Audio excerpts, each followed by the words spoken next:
Well, we're right now on the BFSI and healthcare panel discussion, cybersecurity and data protection for bank, financial institutions, and healthcare.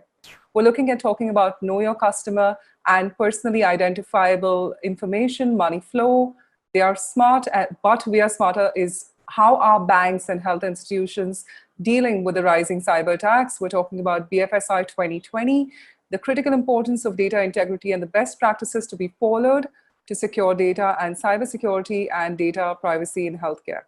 Well, ladies and gentlemen, we've got with us our panelists, Sudip Banerjee, Director, Transformation Strategy, APJ, Zscaler, India. Well, Sudip brings to the table domain expertise in banking and finance industry with an experience driving digital transformation programs, public cloud SaaS adoption, and re-architecting network infrastructure for enhancing user productivity with improved security posture. Sudip is one of the early adopters of ZIA in India from the financial service industry.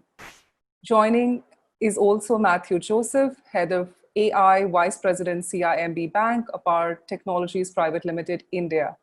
Mathew Joseph is the Vice President of Apar Technologies Private Limited and also the Head of Artificial Intelligence Labs for CIMB Bank. An alumnus of the University of Chicago and a keynote speaker, Mathew is known for his thought leadership in the area of artificial intelligence and machine learning. Joining us is also Sean Lam, the Head of Data Science, SingHealth, Singapore. Dr. Sean is an experienced decision scientist, data science practitioner, and academician with a PhD and a master's from NUS. Well, Sean has spent nearly 20 years in government research, academic, and healthcare organization. And this entire panel discussion, ladies and gentlemen, is going to be moderated by Andy Sean, the Regional Director, VP, Technology Innovation, Prudential Corporation, Insurance Asia, Computer Society, Hong Kong. Well, Andy is a seasoned senior executive and a broad technologist with over 30 years of experience in a wide range of industries, including finance, insurance, health, transportation, and education. Well, Andy is widely recognized as a top IT leader and an AI pioneer. Well, Andy has a diverse background achieving success in academia, industry, consultant, and startup operations. Well, ladies and gentlemen, now it is time to pass on to the panel for joining us. And thank you so much. Over to you, Andy, and our panel. Thank you. Thank you so much.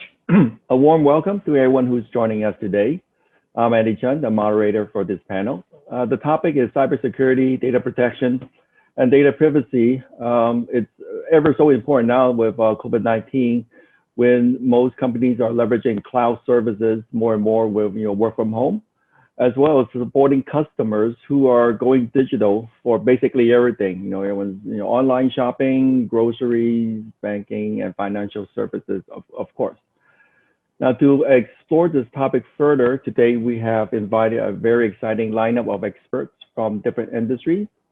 We have Sudip from Zscaler, a cloud security company. We have Mathew from CIMB Bank to share the banking viewpoint. Sean from SingHealth to talk about the healthcare perspective. This is truly an ideal combination for such a panel. We have the cloud security vendor, experts from banking and healthcare, and I'm from Prudential. We of course do insurance and financial services. So in fact, several recent studies indicate that post-COVID-19, consumer behaviors have changed. People are more concerned with their health and financial well-being than ever before, taking better care of themselves and their family, as well as better planning and managing of their money. So with more and more consumers going digital for health and wealth, cybersecurity, data protection and data privacy for BFSI and healthcare industries will be increasingly more important. For example, in the insurance industry where I work, the impact is great. Most of our workforce is roughly 600,000 agents and financial consultants across Asia for Prudential, where previously they rely on face-to-face to interact with customers. In fact, this is a regulatory requirement by most governments in this region. However, after COVID-19, government regulators have quickly changed policies. Now Prudential sells over 90% of its products virtually. Now, what that means to IT is that we now have to quickly adapt eKYC with AI fingerprint, facial recognition, video chat for virtual meetings, customers, e-document sharing for policies, e-signatures, and e-payment. Of course, cybersecurity and data protection are crucial when we must manage data from tens of millions of customer data.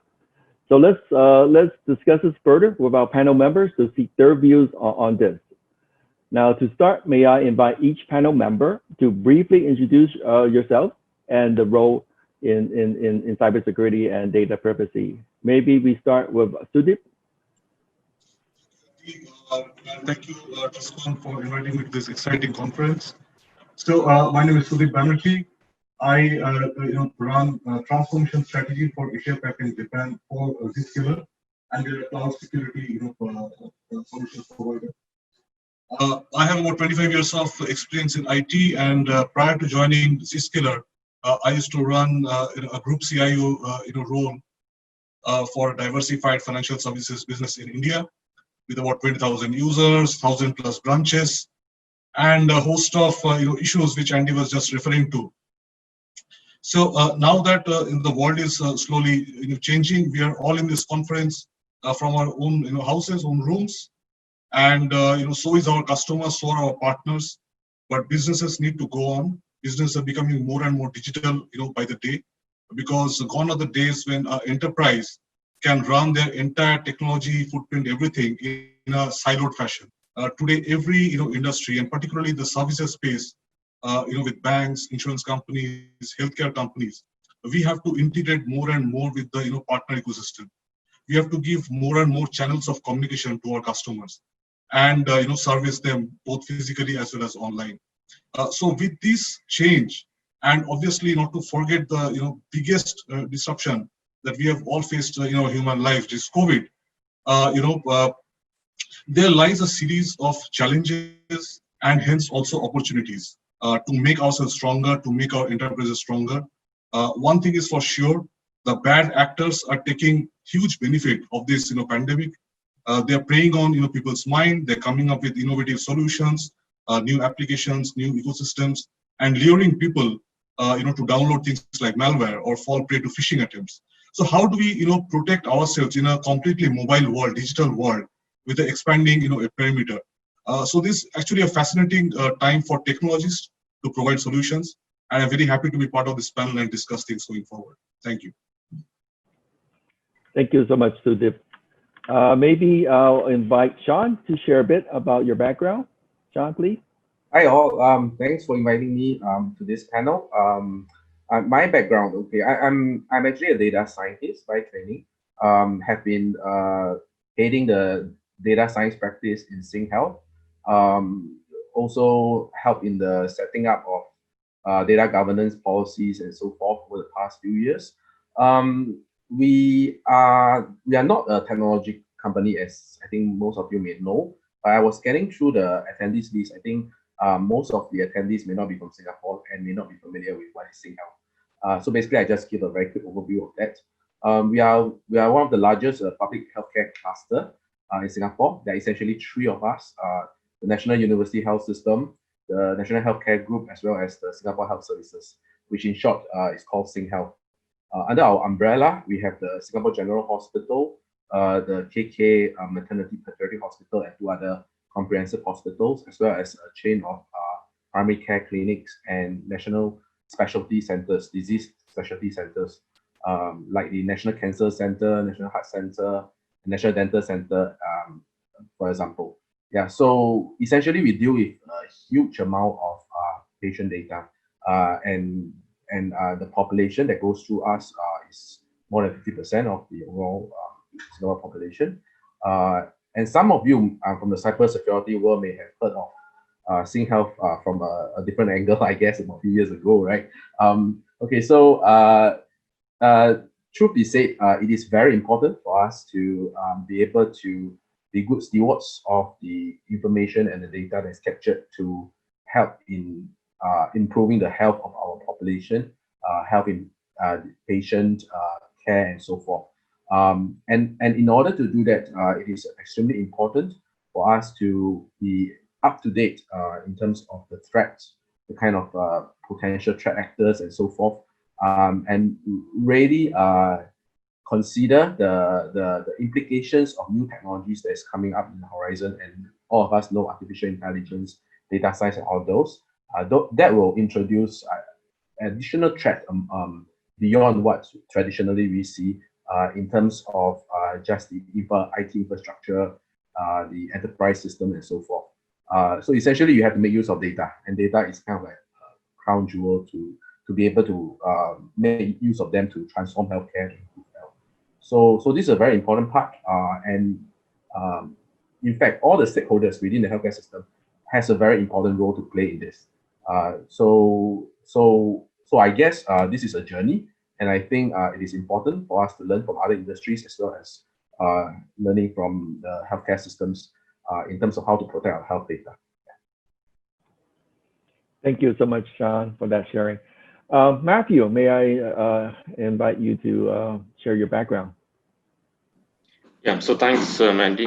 So thanks for this opportunity to address this gathering here, and really appreciate that.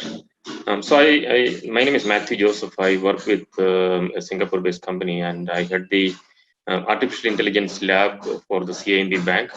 And we have operations in 16 countries, and we develop all these artificial intelligence labs, all the artificial intelligence solutions, machine learning solutions from this lab for the bank spread across the country. So we are basically, end-to-end. We develop end-to-end solutions for transforming the bank. So right from the customer care, banking operations, and products, market analytics, sentiment analytics, personalization. So we are completely reinventing the way bank is operating. So with this COVID situation, I'm sure that the challenges for the data and the data security is increasing, because with COVID, the world is physically disconnected and digitally connected, and the businesses are going more and more digital.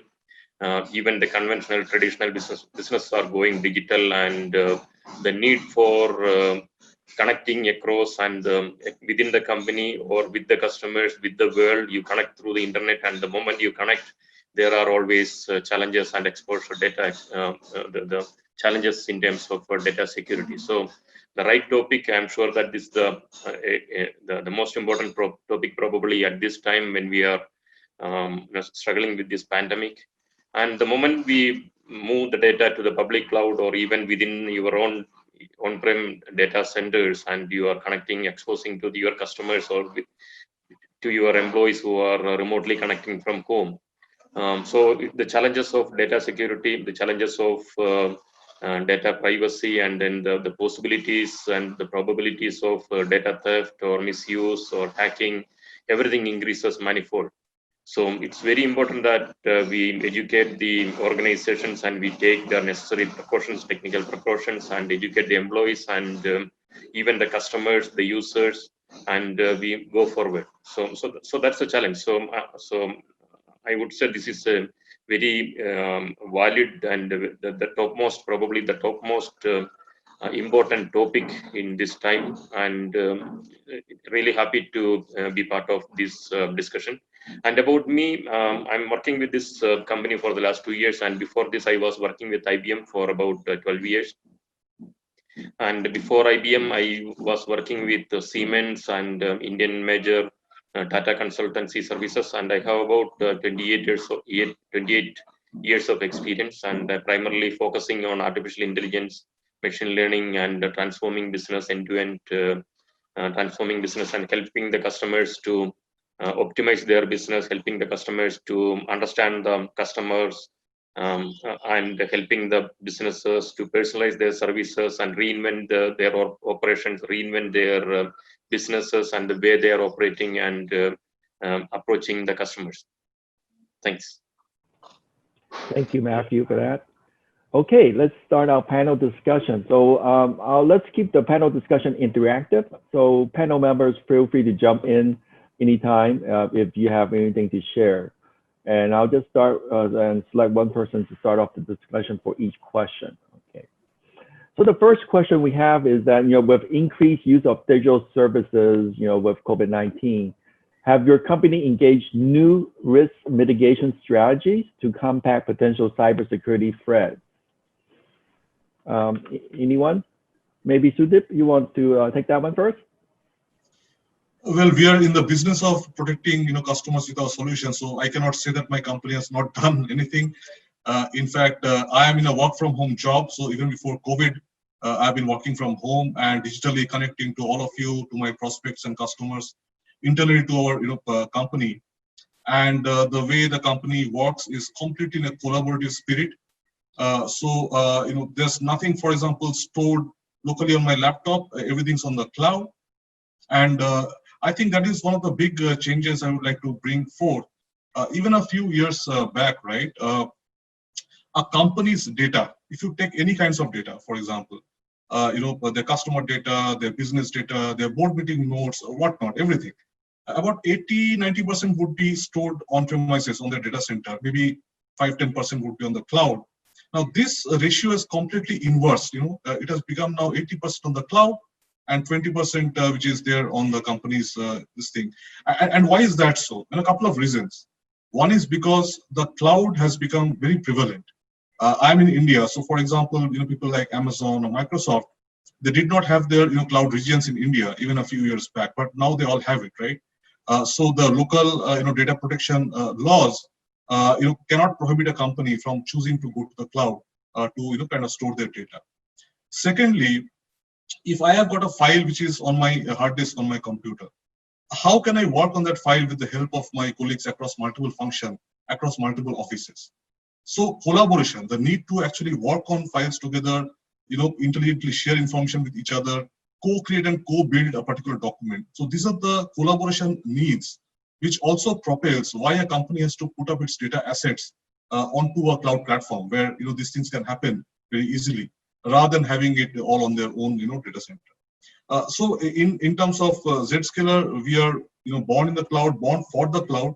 We had anticipated a world where companies would migrate towards the cloud with their applications, and the company employees and partners, they would be kind of working from anywhere, not only from the company's offices, but from their homes while they're traveling and whatnot, right? So we have built up this security layer, because if users are everywhere and your applications everywhere, you cannot have a kind of centralized kind of pods of security and network to control all this kind of traffic. You have to build it up at the cloud level, and that's what the company has done painstakingly over a 10 to 12 year time period. I'm happy to share more insights on that. But yes, I don't think we have done anything separately during COVID. The company has held up well. In fact, we run multiple data centers across the globe, and a few of the data centers came into being in this COVID situation in a completely hands-off manner, where we could bring new data center and new connectivity in different countries. We are operating well in this kind of cloud-enabled world, and we'll talk further about this. Back to you, Andy. Thank you so much. That's amazing statistics on the trend towards cloud, and amazing to hear that your company's already born cloud ready. So that's great. How about the other panel members? Anything to share on this in terms of measures that you put into place, or were people already using a lot of cloud and security was already in place and nothing special had to be done for COVID-19?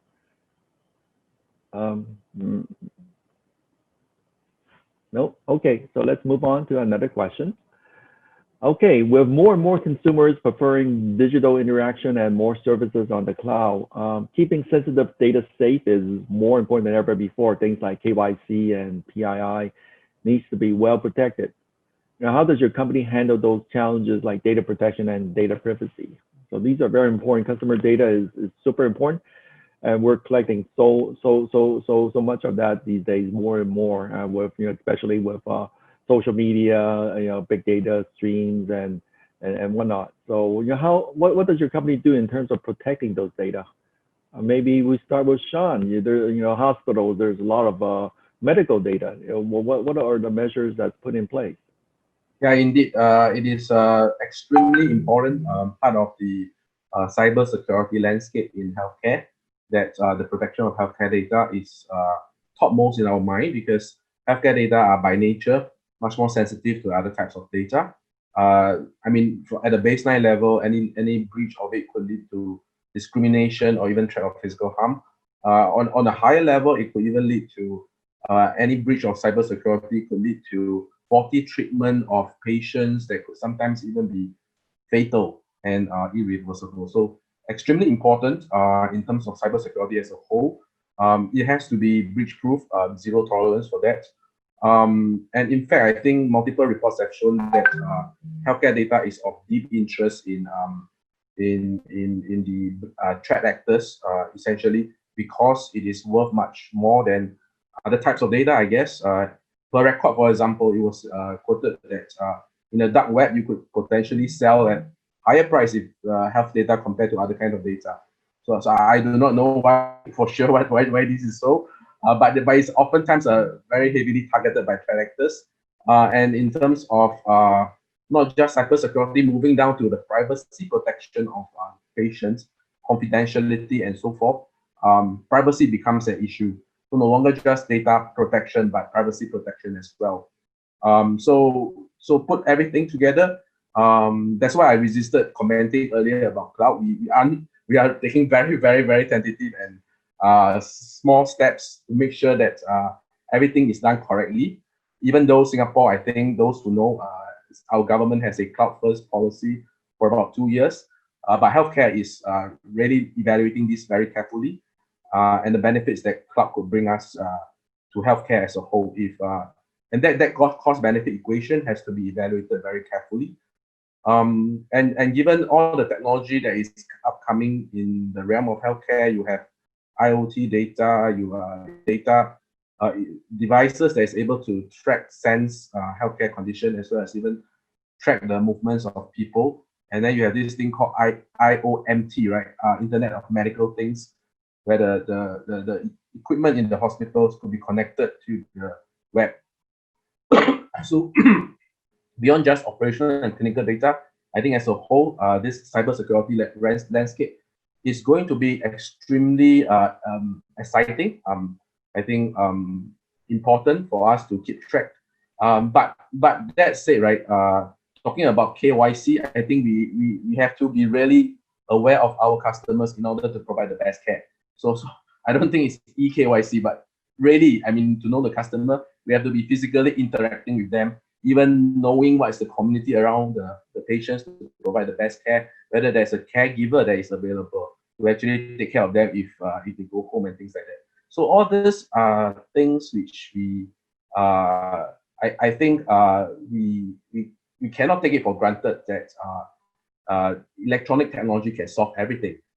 So how do we actually work within this landscape whereby we'll still have to, especially in COVID, so we have to think of reinventing the things that we do, and work from home. I'm actually working from home. Well, part of the staff, they have to work from home. And you can just imagine if I'm doing data science work and I don't have a powerful enough compute capacity wherever I am with the data that I'm dealing with, I will be handicapped. So that really brings up the importance of being able to move on to a more secure cloud environment, which could be safer than thinking of using even your own computer and so forth. So also all these factors will come into play. And I don't have a solution, but it is still a balance of between cost and benefits on how to actually deal with all these challenges. Yeah. Yeah, thank you, Sean. Yeah, definitely with more data, we're able to use things like AI and machine learning to add value to customer service. But on the flip side, we have to be careful about the data. And I learned one thing I did not know: in the dark web, medical data costs more. So that is something new that I did not know. How about you, Mathew? How about in the banking industry? I mean, banks have financial data about customers. That's also very valuable. I don't know if it's worth more in dark web or not, but Mathew, you have something to share on that?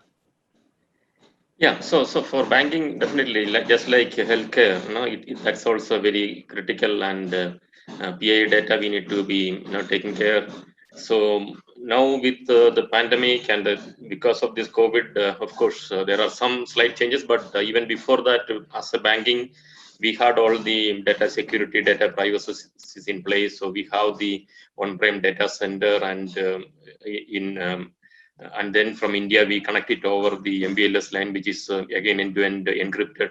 And we have this AI lab in India where we had all the securities, where physical security with all the encryption and the authentications, everything was there in place. But now with the changes, what we have done is with the pandemic, the data scientists who are working in a lab, we are now spread across the city, and then we are working connecting from home. So we have to again change from the employee point of view. There were changes, and we brought in more security in place in terms of virtual clients, and then the double authentication. So all those things are already done, and to connect to the big data platform. And then the big data platform, we already have all the PA data is already encrypted and then identified, and from the data which comes from multiple sources from multiple countries, multiple systems, everything is identified, classified, and then stored in the big data platform. Then all the permissions, authentication, everything is taken care. So in that way, from a employee point of view and from the people who are accessing the PA data, it is taken care. And from a customer point of view and from the world, it was already done. So the bank was already more digital, and in many countries we are 100% digital. So we have the digital operations, digital personalized services, digital banking, everything is in place. So all the security, privacy, and all the PA data is encrypted. All those things were already taken care of, and which is again, we are still growing in that direction. So pandemic has, the COVID-19 has forced us to make some more changes since we changed our work location and again connecting remotely over the internet. So that's a challenge which we have already addressed that. Thank you, Mathew, for that. Sudip, how about Zscaler? What kind of facilities your company provide in terms of data protection, data privacy, etc.?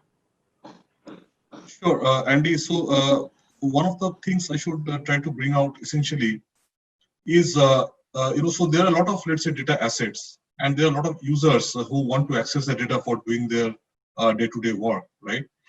We are trying to bring in a concept of least privilege access, which we also call zero trust. Now, what this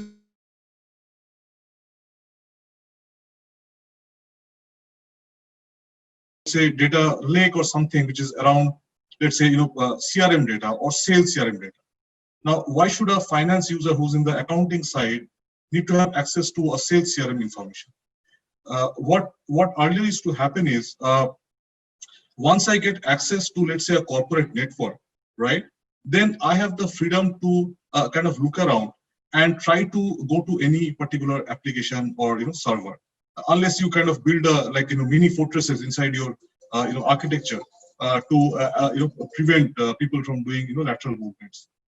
We are trying to bring a principle which is, we would like to give access only on a least privilege basis to users, and before giving any access to any data, we would first do complete authentication of the user, not only of the user, but the user, the device from which the particular user is trying to access, and only if you meet all these criteria, I would open the doors to my crown jewels, right? So that is one of the method which we are trying to propagate. The second thing we are trying to do is also to look into what is the traffic which is going from within enterprise network to outside, as well as vice versa. As you know, now most of the kind of internet traffic is encrypted, right? So unless you do decryption of those packets, you will not understand what is flowing through them. Is it like kind of company's business data which is trying to go out? In which case you need to decrypt and then do things like pattern matching, where we also use a lot of the AI and ML technique. Because frankly, everything boils down to known behavior and unknown behavior. And AI and all comes into the unknown behavior part, patterns which we have not seen. Why is a particular user in the middle of the night wanting to access my customer data, right? Is it a genuine request or not a genuine request? So all of these parts we're trying to build in terms of a business policies, which enterprise or any government entity can actually build up on our platform. And this is a very granular business policy, down to each individual user level. You can go and say what you can do, what you cannot do, and thereby at least control the threat. Because finally, if you have access to application which has a lot of data, you may be able to kind of take that out. But you have to protect the gates to that application, and you have to let only users who are known cross the boundary and go to those. So those are the controls you're trying to build as a solutions in our platform. Thank you. So that brings us very well to our third question, which is about cyber attacks. Will we be able to ever solve that? Probably not. It's going to be around for a while. Companies are, literally getting attacked constantly, nonstop. I think this is common for all companies of any size. And hackers are getting smarter and smarter each day. But fortunately, companies are also getting smarter, using new technologies like AI, machine learning, pattern recognition to protect ourselves. Let's see how banks and health institutes are dealing with increased cyber attacks. Mathew, you have anything to add to that? How banks? I'm sure banks are getting attacked daily, thousands, hundreds of thousands of times each day. That's a very, very important challenge. How do you deal with that? Yeah, so there are two aspects to this. One is the conventional data security and the data privacy, the policies which we need to enforce in terms of data encryption, then the permissions, the access, all that. That's one part of it. And then second is use artificial intelligence to proactively identify the customer behavior or the people who are trying to access the data. Say, as Sudip said, someone is trying to access in the midnight, trying to access the data which he is not supposed to. So predict the kind of public behavior and what are the probability of a kind of threat which is coming, and then predict that. So use artificial intelligence to detect and proactively predict the behavior, the public behavior, and a possible threat which is coming in, and then take precautionary measures to that. So those are the two things. One is the conventional way of data security, data privacy, encryption, access, controls, everything. And then second is the proactive deployment of artificial intelligence to proactively detect and identify the patterns, identify the behaviors, and take corrective and preventive actions to that. Thank you, Mathew. Sean, how about in the healthcare hospital industry? Are there special measures for cyber attacks? You mentioned your data is so valuable. How do you protect that from cyber attacks to steal your data? I guess it's definitely not a simple solution to this problem. And in fact, end-to-end security is ultimately very important, from the access for data, for patient care, all the way from frontline service provider, the clerk sitting at the receptionist, to the back-end IT administrator, as well as the users of this big data, like the data scientists, folks from finance, HR, performance management. And on top of that, and I think you will have come across cases where vendors and partners, they are actually the weakest link. The weak link is for vendors going to your data center and so forth. So it's a complex equation. I think the key is being able to identify, like what Sudip mentioned earlier, to identify the threat, predict where it's coming from. I'm sure we don't. I mean, there are things that we don't know. We don't even know that we don't know as well. But how are we going to make use of new technologies like artificial intelligence to be able to even predict that threat from happening and deter it from happening in the first place, rather than it happening and through monitoring we detected it and to resolve that. So I think it is important to do that. And in order to do that, right, it goes beyond technology, I would say.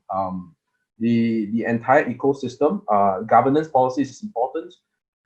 The people in the ecosystem have to be aware, which means that the users of this system, the enterprise systems, they have to be sufficiently well trained to understand the threat, to detect the threat, as well as to evaluate and report them. So if you have that kind of very end-to-end secure kind of positioning towards any threat actors, I think it will start to even to deter. I mean, you have seen cases like the breach actually happened at the interface between our customers, the customer and the frontline workers. So those are things which issues that have to be dealt with holistically and not just from a technological perspective. And there's one more issue which I thought would be important to bring up, which is the problem of insider attack. You can't totally prevent that, and it's also a big problem as well. And you look at it from your own employees, from the customers, from the vendors, from the partners. How are you going to deal with that? So I mean, artificial intelligence is definitely one area that we'll have to look at very closely, as being able to evaluate the partners, the governance process in place, and so forth. Yeah. So I if you will ask me, it has to be a really multi-layered approach and a multi-dimensional problem. Yeah. Thank you so much for that insight. Maybe I'll pick on one of the things that you mentioned about insider attack and vendors and weakest link. Sudip, do you have anything to share on that? How could technology help alleviate those problems? It's really, really difficult. Think about a disgruntled employee who's about to leave you and go to the competition, right?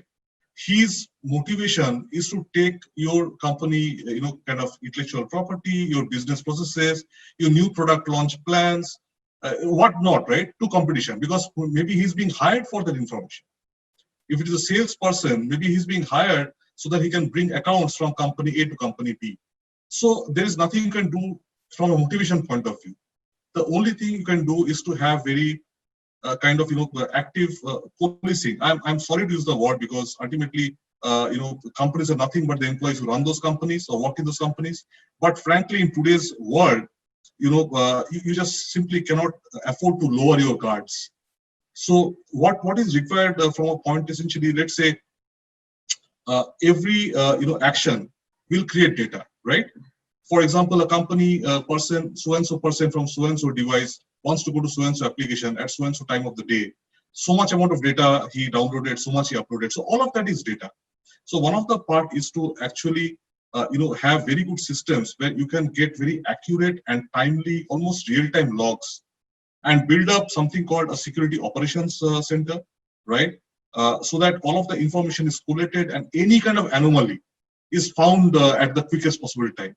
Because I think it is a utopian world to think that a company, I cannot be breached. I am like, super duper, I'm God, you will be if you are not already.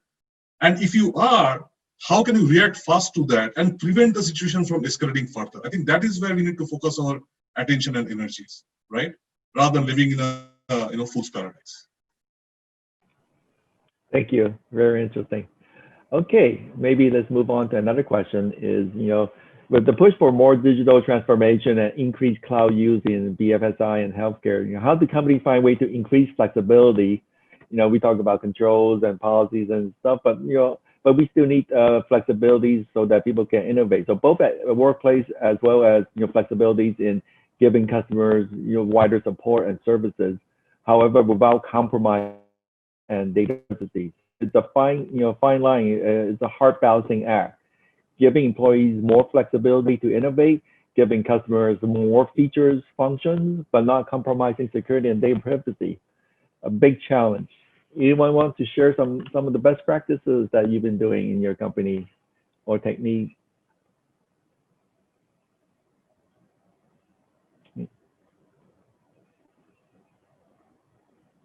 Matthew, you have something to say? Yeah, so I will take it as a holistic approach. So in terms of innovation and then engaging the employees, and even I will go back to the previous question also about the employee. How do you prevent an employee hacking the data or taking out the data? So these are all connected things. So I would say we should be engaging, or we should be using the futuristic technologies like artificial intelligence to manage your business. So in terms of the employee sentiments, employee behavior, we can predict the employee behavior. Somebody who is going to leave the company, somebody who is going to take out your critical information, we should be predicting it in advance. So you have 10,000 employees in an organization who is spread across 5 countries or 10 countries, and no, this is not something which we should be doing it in isolation. As an organization, I have 10,000 employees, and I have this many millions of business, and I have this many customers, and spread across this much countries. So my artificial intelligence solution should be monitoring every, so every you have a digital footprint for every transaction or everything which you are doing, right? So audit trail is there, every transaction you are doing. And if I am supposed to do certain transaction as part of my BAU business, it is generating something. And if I am doing something beyond that, something which is suddenly my behavioral pattern is changing, and I am accessing suddenly another set of data which is more critical, more personal, more private, and I am trying to download those data one fine day morning. Our AI systems, artificial intelligence systems, should be able to detect that and predict even before that. The employees' behaviors, how they are, the sentiments, right? So all this. So we need to use. So I would say security, the data security or data privacy is not something which is in isolation we should be addressing. So we should be using all available technologies today to address all these problems. So in terms of external threat or inside threat, the employees' behavior, employees misusing data or leaking out the data to the competition, all this. So we need to address that in totality. And I would take artificial intelligence, which is the current technology, the sentiment analytics, behavioral analytics, prediction, and then once you are able to predict and understand that this is how the certain kind of people are going to behave, we can always come back and put in place the necessary precautions to avoid that.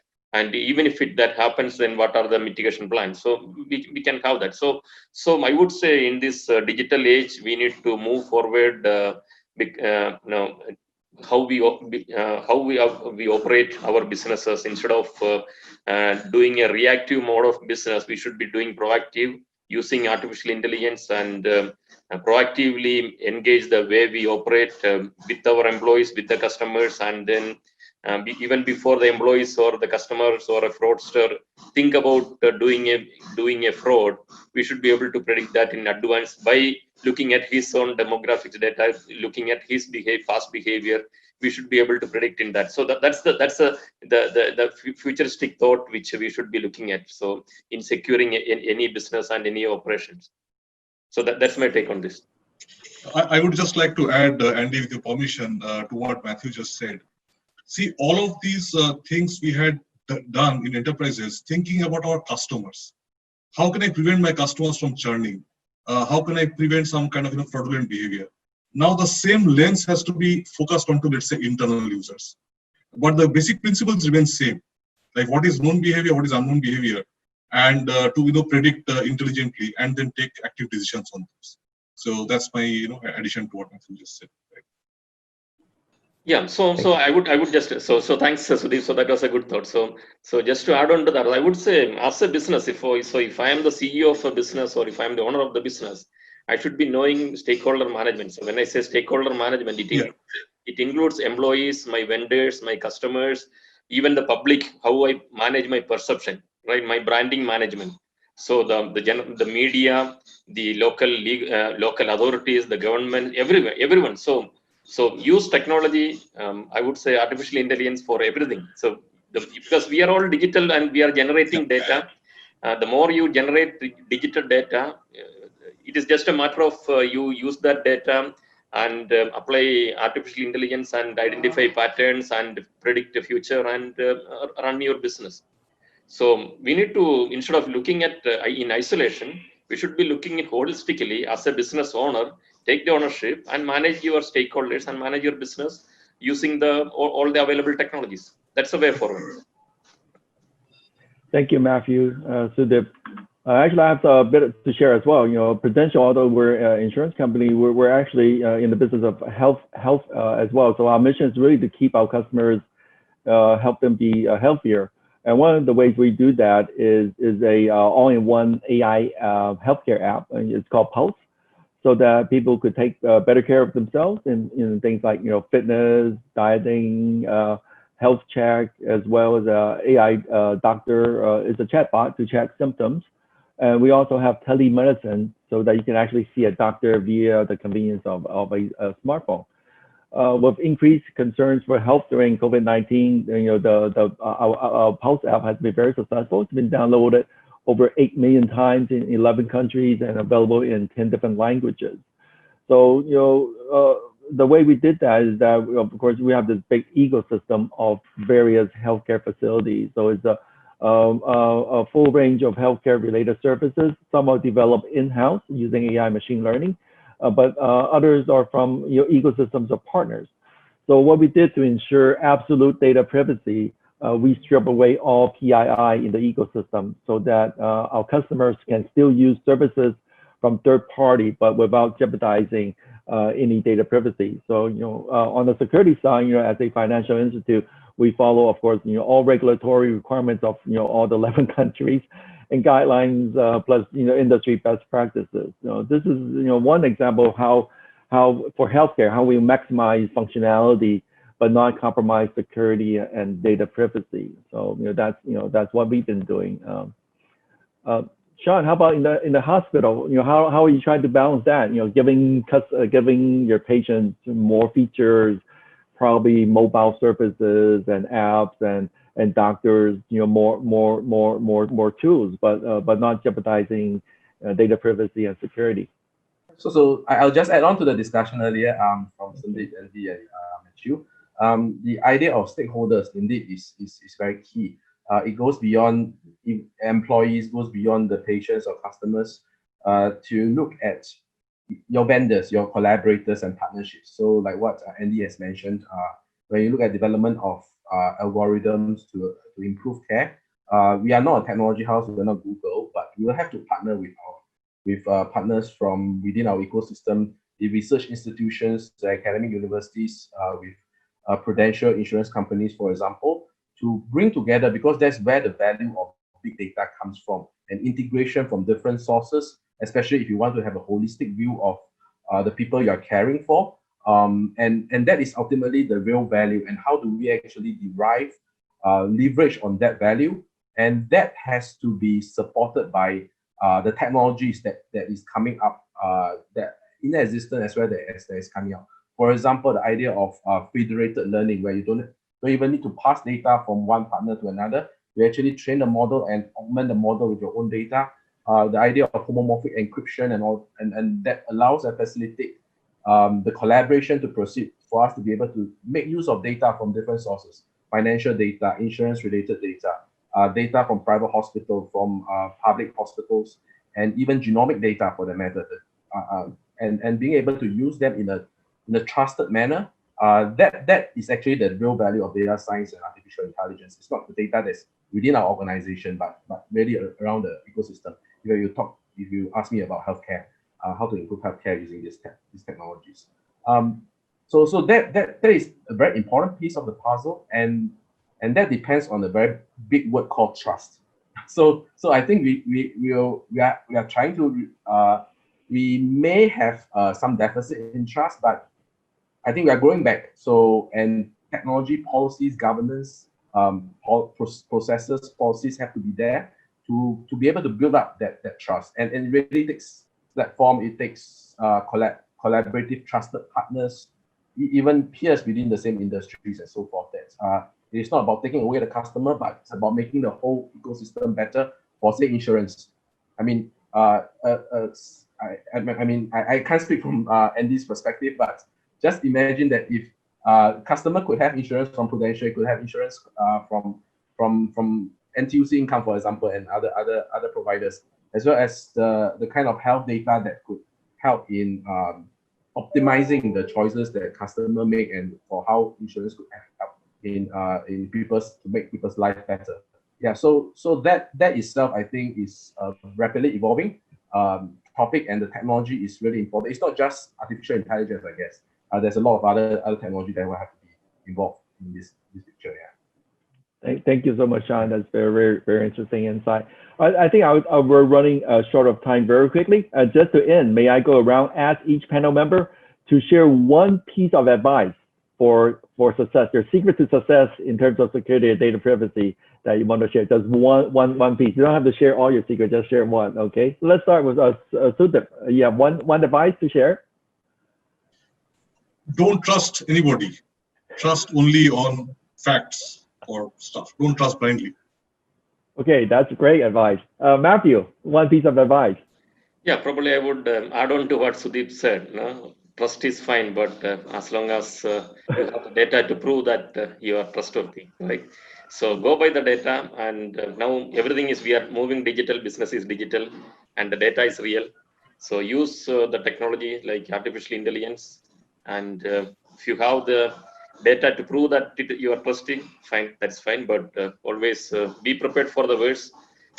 We can be optimistic, but technologically we should be prepared for the worst case scenario, and use the technology to predict futuristically anything which can happen to your business, from external threat or internal threat, and market everything. So manage your business using the technologies, right? Artificial intelligence. So that's Thank you, Mathew. I think you share all your secrets. Sean, how about one piece of secret into your success? You know, one piece of advice.